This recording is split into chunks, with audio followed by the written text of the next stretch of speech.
Everybody has their favorite James Bond actor if they're a fan of the franchise. I myself am no exception to the rule. I definitely have a couple that I would definitely rank higher. I think there are a few actors who have played the role very, very well. I think there were a few that still needed some time to figure it out. But, for the most part, I think everybody's got kind of their own hierarchy, their ranking of whoever played that in their tenure. And I think it depends on essentially what mood you're in, what you want to watch. There's a few different decade shifts where you can tell the films have gone in a certain direction. The 70s and most of the 80s were very humorous. It got a little darker there at the end of the 80s. And then, the Daniel Craig arc was a lot more serious, a lot drier for sure. And then, the 60s were fun and figuring it out. There was a whole lot of different things. And, the 90s definitely, you saw this like momentum shift where the world was kind of changing a little bit and updated the franchise a bit. So there's just different sections and different actors that portrayed them well. And I don't know that if we took those actors, even if they're our favorite, and transported them into different decades, that it would work out quite as well. I think for me personally, I grew up with a few of these actors, and then I revisited when I was watching the series and thought, okay, well, there's a few other awesome portrayals, a few other awesome actors, and I think every Bond, let me be clear, I think every actor that played Bond, even Lazenby, I think all of them did a really good job with what they were given, because the writing has to work well, the time period has to work out well, everything's got to go together, the story, the actors, portrayal, the shift in mentality around that time. Everything has to just kind of work out very, very well when it comes to playing this character. So I'll definitely give you my 6th through 1, but also kind of a little bit about them. I think we're going to discuss what makes each one special along the way too, because I think each actor has brought a little bit of something unique to the table here. And I don't think there's any real horrible portrayal. I think everybody kind of does something well. There's some great ones, and then there's some tough ones, and especially mixed into the, the years where they were playing, I guess, from episode to episode. So, like, a famous one would be Connery going from Thunderball, where he was probably at his high, to then You Only Live Twice, where he was not feeling it anymore. Stuff like that. Or another shift would be like Roger Moore going from Live and Let Die, where he came in pretty strong, to then Golden Gun, where they just took him and said, you got to do something completely different here. Be more serious, be more hard edge. I don't know. I think we'll get into it, though, and I'm going to probably start this list off with who I would say plays the weakest portrayal, but not necessarily any fault to himself, as much as I just don't think he got enough time to really get into the role. So for me, I'm going to have to go George Lazenby. Now, George Lazenby at number 6 is probably the weakest portrayal. I think I'm going to kind of give a little overview to everybody here, but every actor kind of had their settling in period and then started making better movies. I'll explore this concept kind of in the future too, but I feel like the third movie in everybody's tenure feels like their movie. It feels like, if not the best, it's close to the best. Goldfinger, Connery's on his game. The writing's good. The movie's awesome. It's iconic. Spy Who Loved Me was Moore's. That feels very good. Dalton never made it to that. Lazenby certainly never made it to that. Brosnan, was very strong throughout his whole start. But I think, you could argue The World Is Not Enough. He was really on form when it came to his acting. I think in the movie, he looked the part, felt the part. Lines were delivered so easily, and he looked like he was still having a really good time. He looked like he was having fun the whole time. But then, Daniel Craig comes in on Skyfall, and it's like, dude, that's a huge performance too. Although Daniel Craig really opened it up well with Casino Royale. I'm thinking, though, when it came to Casino Royale, he opened up and the writing was just so good. That movie was just such an incredible movie that, he had a helping hand with that. But anyway, back to Lazenby. He never got to that third movie. He never got to settle into the role. He was famously not really even an actor when he took the role either. He looked the part. And there were definitely flashes of he can do this, but it just seemed like there was this, everybody says wooden, and yeah, sure, wooden is a great definition for it, but he looked almost like he was kind of unsure of himself in the role too. There were parts where he looked like he was playing a part, but then kind of like, is this is really happening right here? I mean, I would say in the room with when he was in disguise as Sir Hilary Bray, and he was. I know that was talk about taking his acting. A person who cannot really act in the moment is being told to do. I'm disguised as this person who's playing this character. Like, there's just so many layers to it. And it just looked like there was a lot of uncertainty there. The dubbing didn't help, of course. We all know that. But, there were just times when if you gave him the role and just the role, he might have been able to, like, ease into it a little bit better. Who knows? I don't know. And, again, you could see at the end of the movie, like, that's a famous scene with him and Tracy. And it's just like, he plays it really well. So I feel like if he had a few more movies to work with, he might have been able to do it.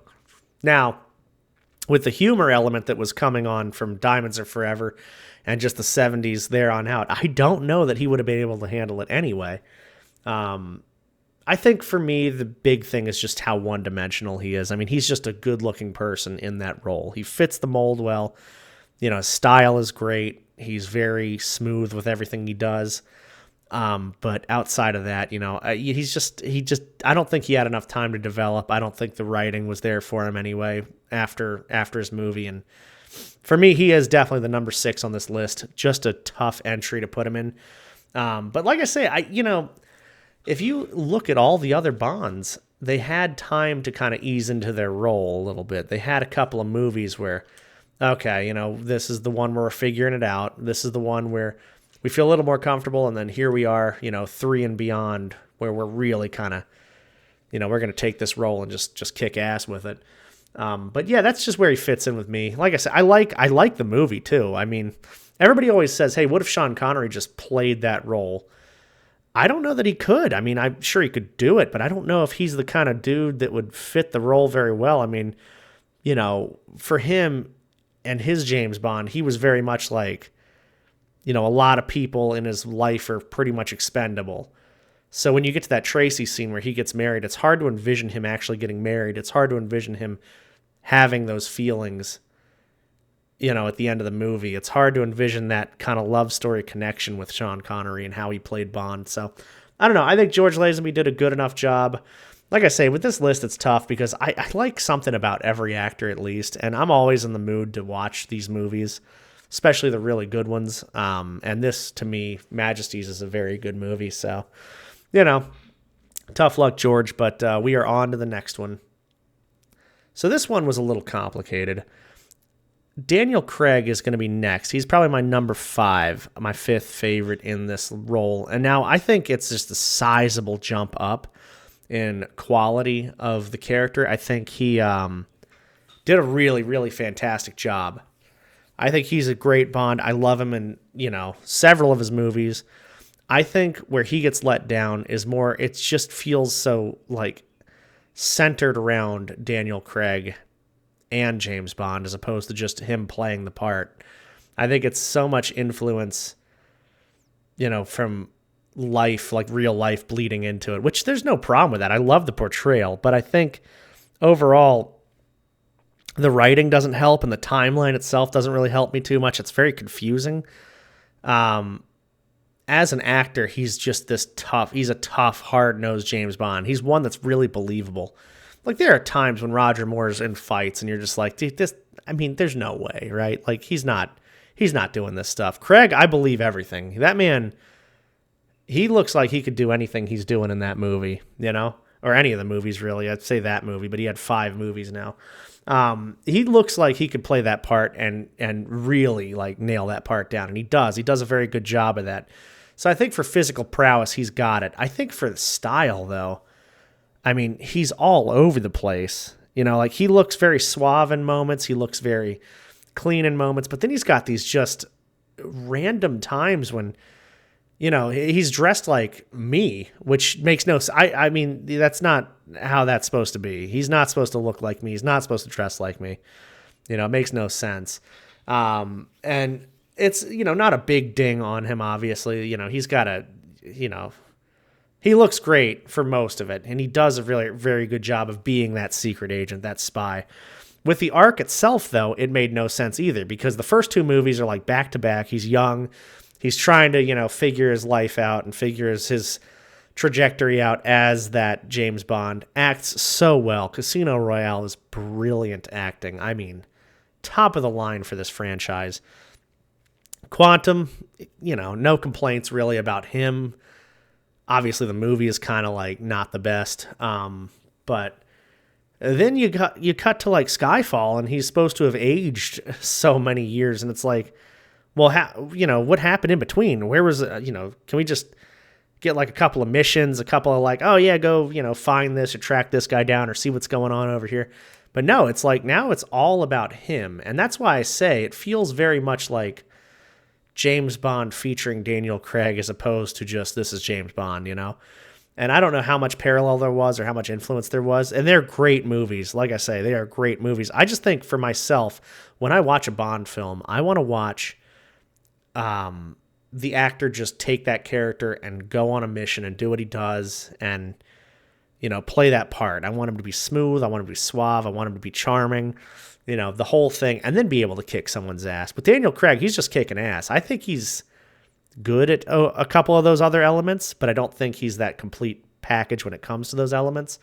But I do like his character a lot, and it goes between him and Dalton all the time, because spoiler alert, Dalton is definitely going to be next on my list. But for me personally, I think Craig he's had so many ups and downs as that character, and he just seems so like he plays the part very much like the books in a lot of ways too, where Bond is a very depressed, troubled individual.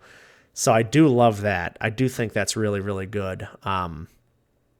But you got to be in the mood for it. And I am almost never in the mood for that kind of portrayal. So unfortunately, I do have to put him down here for now. I mean, like I say, it flips around a lot, but Craig's probably going to be my next in that list.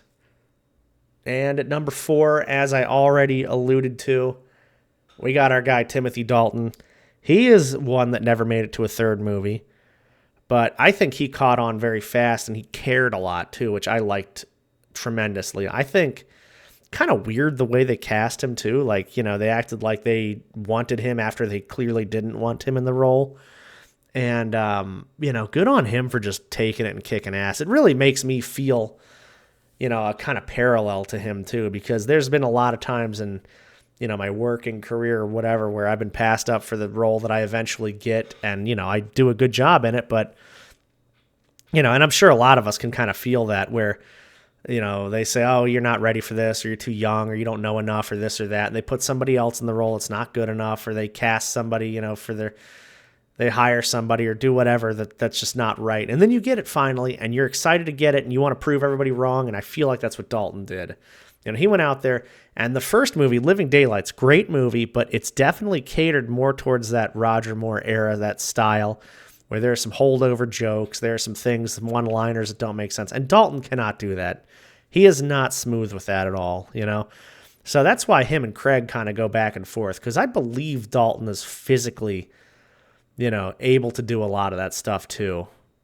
I believe that Dalton can look the part, but man, style-wise, that man was left out to dry. I mean, this guy, dude, the clothes looked tough, nothing fit well. His hair was always, well, not always, but his hair was a big pain point in like License to Kill, for instance. He didn't really look the part when it came to the style. Now, when it came to like physical stature and, just the way he would like kind of absorb the moments and things like that. Yeah, Dalton was definitely the guy. I like Dalton a lot. I think he did a very good job. And like I say, he cared. He studied it. He read all the books. He really wanted to take that role and make it his own. And he did a good job of that in Living Daylights. But License to Kill, he did a much better job. Now, I think the studio failed him there. It was the release time was like the summer or something, so it wasn't going to be, the traffic you would normally get towards the end of the year. And then it just felt low budget too, so that didn't help him out. And I feel bad for the guy because, like I say, if he got a couple more movies, He probably could have knocked it out. And I just think just some kind of balance with him, because he's not the humor Bond, and he's a very dark, like brooding kind of, like he can seize that moment, but not always. He can have this warmth to him too. And you see it like bits and pieces throughout the movies. I like Dalton a lot, though. I think he is very slept on. And I don't know. I saw him in Hot Fuzz for the first time. I actually saw Hot Fuzz before I saw his two Bond movies. So when I saw him in Hot Fuzz, I was like, oh, I kind of like his character in Hot Fuzz, even though he's the bad guy. Like, I kind of think, yeah, I like the way this guy moves. I like the way he portrays this. And then I saw him in Bond, and I'm like, wow, all right, yeah. I mean, that makes a lot of sense. He's that kind of classically trained, like, he takes the part, he makes it his own, he cares a lot, he gets into character, like he's doing the thing, And he was very like much a product of those Fleming novels, where he really just made that that character come back to life, because it definitely was missing. There was flashes of it in the Connery era, of course, but, Roger Moore was not at all what Fleming would have probably cast in that role, I think. I mean, there's a couple of things for sure, suaveness style-wise, but Moore was very happy-go-lucky in his movies, I felt like, with, a dark sense every now and then, where Dalton was more like, you could see him kind of being on the edge. But yeah, I do like Dalton a lot. And any Dalton fans out there, I mean, shout out to you guys, because for a while, Dalton was not everybody's number one, Bond, or even thought of as a good James Bond, which is just a hell of a shame, because he's actually really freaking awesome, and I love him in the movies. And I honestly, the writing itself, I'm not even a huge fan of the writing in those movies. There was a lot of like weak points and a lot of just out there points, but Dalton, I think, really carries some of those like weak parts and makes them better because of him. So shout out to Dalton for doing everything he could in those movies. This is where it gets a little harder. So the top three for me are very difficult to rank. One is my first Bond, one is my second Bond, and one is my third Bond in terms of when I saw these movies and who I saw in the roles. So I saw Brosnan first, I saw Moore second, and then I saw Connery in movies afterwards, which is a weird timeline I get, but, it's just kind of how it was. And so there's no particular order based on that, but it's just funny because these actors are so good at what they do, and it's so mood dependent that it kind of broke that mold of like, oh, I see this one first, and so that's my favorite one. With GoldenEye, for instance, that was my favorite movie for a long time until I saw some of these other ones, and I'm like, wow, even though that was my first one and that was like in my mind the perfect Bond movie, I see all these other Bond movies that I like a little bit more or as much or whatever. And, it's just, that's never happened in my life for anything else. Usually, the first video game you play in a series, like for me, Mario Kart 64 is my favorite, Mario Kart game. So anyone I played after that one was not the same. It wasn't as good in my opinion, but it's just because of those memories tied to it. So this kind of broke the mold of that. And I think that's awesome. By the way, if you all want to comment, I didn't say this before, but please don't be afraid to comment, your favorite Bonds or the Bonds you want to do in order or whatever. I might sneak this into the beginning or like have a little message or something out there, because I have no problem. It's very subjective. It's very like, mood dependent, and there's no right or wrong answer with any of these rankings or discussions. I just like to talk about this stuff and, give my feelings and views on things, and definitely hear yours as well. I'm almost as interested in yours as I am in my own. But next, again, tough to rank these guys. I will probably put Connery next for me. And I know that's tough because he definitely has some of the best portrayals of Bond.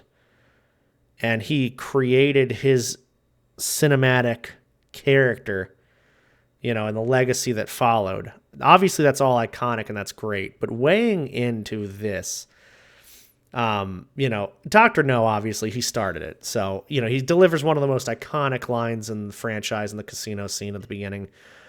One of the most iconic lines in all of film. So that's huge. But he was figuring out the character, of course, and that's no fault of his own, From Russia with Love, he feels more into the role. but there's still some rough parts. He's doing his thing. He's, designing the character. Goldfinger and Thunderball, he is on his game. He's doing his thing. It's some of the best I've ever seen. Okay, so you take out the first two because, he's figuring it out for the rest of Bond history. You can't hold that against him.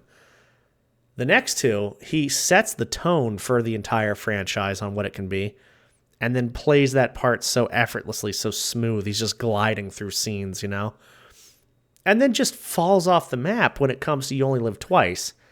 And it sucks because You Only Live Twice could have been one of the most iconic, one of the most incredible films in the franchise, but he just doesn't even want to be there, And there's parts where you see that classic Connery, and he's flashing his brilliance in the part. And you're like, man, that's awesome. That's so good. So like, if you gave me more of his golden age Connery, I think he would probably be number one. He's very smooth, very charming. He's physically like there for most of his tenure. He's believable in the role, and he designed and defined the role too, despite Fleming not even wanting him in the role. So good on him, of course. And then you go to Diamonds Are Forever, and it's like,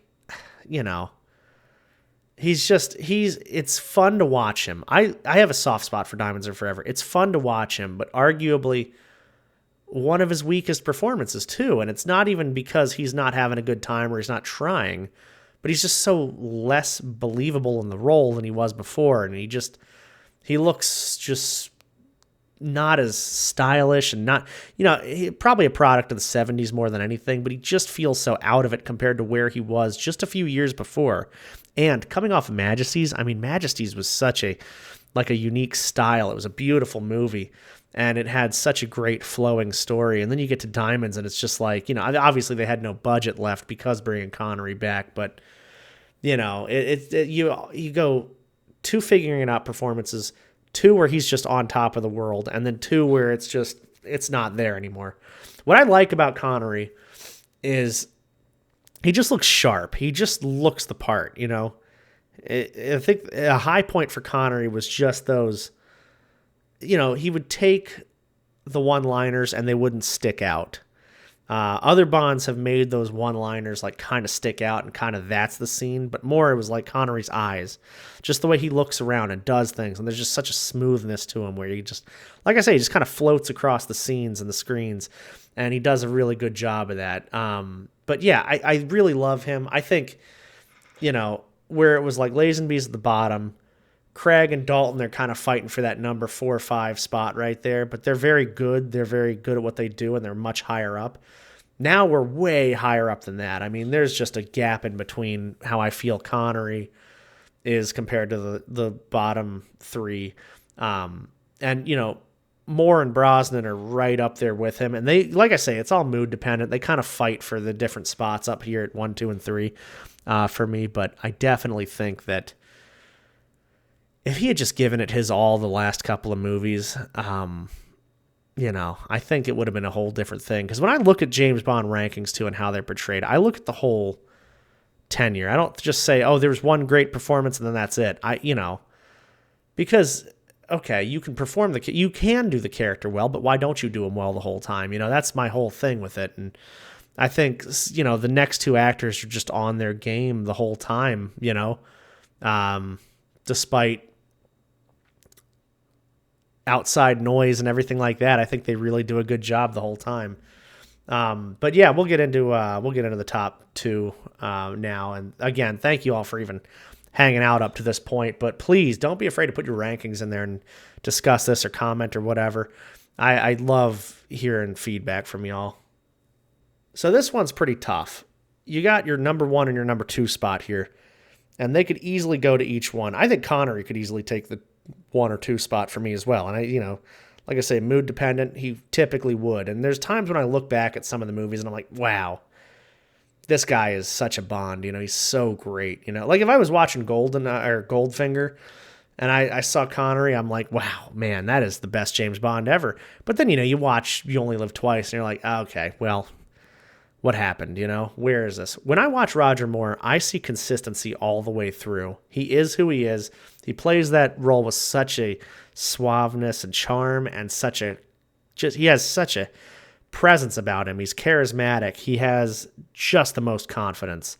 And I love that. Coming out on Live and Let Die right away after huge success from the franchise with Connery. And he makes that character not just unique to him, but also stand out in a way where, he is made his own set of iconic films that live within that whole lineage of James Bond movies. And he made some really, really good ones. He was consistently awesome the whole way through. Even when it comes to View to a Kill. So Moore is my number 2 at the moment. But even when it comes to something like A View to a Kill, or something like, Man with a Golden Gun, where View to a Kill, he was physically way past his prime when it came to the character, but he still made the most of it. He still looked very Roger Moore.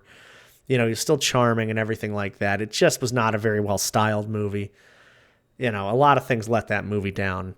Golden Gun, they were trying to make him do something he was not that into. They were making him not be Roger Moore. He was very dark, very, hard-nosed. It was kind of hard to watch in some parts. But it was odd because that's a goofier movie, So I just think they had to figure out how they could use him. And he knew what he wanted to do, and he did it very well. So I like watching him. His humor is great. It's very light and dark when it needs to be. He's a very good balanced Bond when it comes to that kind of stuff. And I love what he does and what he has created with that role. So I can always happily watch a Roger Moore movie and say, this guy is great at what he does. This guy is uniquely himself, and he has fun with the role. That's the big thing for me, I think, that separates Roger Moore from most other portrayals of Bond, is that every time I watch him, for the most part, I am feeling how much fun he's having with that movie, and I'm also having fun with it too. So that gets me engaged. It's like when you're watching somebody, perform a song, and they're really into the song. You get into it too. It's a lot different than just watching somebody go through the motions on stage. It's the same with the movies. If you see, your actor is really into the character and he loves it and he's having a good time and he can't wait for the next one. I think that's why Bond, for my number 1 and number 2, would definitely be Moore at 2 and Brosnan at 1, because Brosnan was the same way. He was never like, oh yeah, I don't think I want to play this role anyway. Like, he wanted to play it even after Die Another Day, which is crazy, because if they had strapped me to a freaking green screen tsunami like that, I would have wanted nothing to do with that franchise ever again. But, good on him for loving it the way he did. But yeah, back to Roger Moore. Like I say, every one of his movies, even Golden Gun, where he's not really him in the movie, I still feel like that's James Bond. It's just a different portrayal. Like, he plays James Bond as the character very much like a Bond in my mind is. He moves on from things fast. He doesn't dwell on moments. He kind of has just this, he doesn't float the way Connery does. I mean, Connery in his A game was just kind of, scene to scene, just gliding across the screen. And you were like, man, that guy is, he's really on fire. Like, this is great to watch. Moore has those moments, those style moments, and he looks good, and, the winks and nods and things like that he does, they're just so perfectly timed. And he has his own unique, character, I guess, that he brought to the screen that was very much not prototypical, I guess, from the books or from the Connery era, which is just fantastic, and you got to give him props for that. Some of my favorite movies are Roger Moore, and he holds up a lot of those scenes and movies as well. Even the tough ones to watch, Roger Moore is definitely a bright spot wherever he goes on there. But we got to move on to number 1, and I know it's controversial, and I know I'll probably get some heat for this, but it is what it is. Like I say, nobody's ranking is really wrong. I don't think anybody is, it's just where your mind's at, it's your flavor, your flavor of Bond, your flavor of ice cream, whatever the case may be. It's all good. It's just, what do you prefer? And I happen to prefer Pierce Brosnan. A big thing, of course, and you know me and my nostalgia glasses, a big thing for me is he was the first Bond I saw. And that faded for a while, and Roger Moore was actually my favorite Bond for a good chunk of growing up, because I wasn't a huge fan of some of Brosnan's movies. And I think it was mostly because GoldenEye to me was so good, and that game was something I was so used to, that it just kind of overshadowed everything else he did. So when I watched, Tomorrow Never Dies and The World Is Not Enough and Die Another Day, I was like, I don't know. I mean, it's hard to come back from, how good GoldenEye was, in my opinion. But then, just going back and appreciating Brosnan for what he did. I mean, people knock him for doing everything okay and not doing anything very, very well, which I would have to disagree on. I think he does everything so well that it's hard to pick just the thing that he's just the best at, what makes him uniquely Bond. And I will have to say, for me, the thing that makes him uniquely Bond is just his subtle movements, his subtle actions, how in control he always feels, even when the times look the worst. It's something Roger Moore did where I never felt like Roger Moore was ever in any serious danger. And mostly that was just because of how it was written. When Brosnan is in serious danger, or trapped, or getting, beat on or something, you always feel like he's got a way out, and I know he'll figure it out, and he can find, even in some of the darkest points, like The World Is Not Enough, when he's trapped in the chair and strapped up in that thing, it's like, he's on the verge of being killed. He's in this brutal torture scene, but you're like, I feel like he is going to be able to get out of that. It's believable. And, I just think he delivers one-liners very well. His subtle movements, I cannot get over this. It's something like when I was talking about Seinfeld and George Costanza and how Jason Alexander uses these eye movements and body language is just everything. Brosnan is that guy for me too. Brosnan in the Bond films really delivers that body language like nobody else. I think there are these little winks and nods and stuff. There, the subtle movements and the head turns and stuff the double takes that are real subtle. He does them all really well. I think he cares a lot too. So he's got that thing, just like Dalton and Moore really liked the part and really cared about the part. He was having a good time. The BMW scene in Tomorrow Never Dies where he's laughing and smiling. And I mean, it just went from one hard scene to then that scene. So he plays the character really well. In the aspect of it's just on to the mission. I have to move on. This is a tough thing to, a tough pill to swallow, but I got to keep going. And then he goes and he forgets. And this is just kind of him in a twisted way, why he is such an efficient spy and why he can get that job done because he moves on. So I love Brosnan and everything he does. Even in Die Another Day, one of the cringiest, hardest to watch movies for me, he himself is still playing the role on top of his game, despite all this horrible writing and all this fanfare and all the stuff they want to shove down your throat. When he's surfing on that tsunami, he is looking like this is me on a tsunami. It might look ugly as hell, but if you focus in on Brosnan, he is acting just as well as he's trying to act on anything else he's done. So, props to him for that. I really appreciate everything he has put into the role, and I wish he had a chance to do more movies. I think he would have been fantastic in the role. But, that being said, feel free to throw your list in here. Feel free to tell me how you're feeling about it. Who you would think is the best Bond. Who's the next Bond? I mean, a big thing about this is, we're finally getting some movement on recasting. So we'll see what happens. But I know there's talks of it now. Anyway, yeah, feel free to throw your ranking in there. Feel free to, if you want to see anything else or want me to discuss or talk about anything else from this franchise or any others, please do. I am always open to suggestions, and I'm happy to discuss or rank anything, really. I just love doing this kind of stuff. I love sharing it. But yeah, we will pick this up next time. We'll have something else here for us. Thank you all for hanging out, and I will see you in the next one.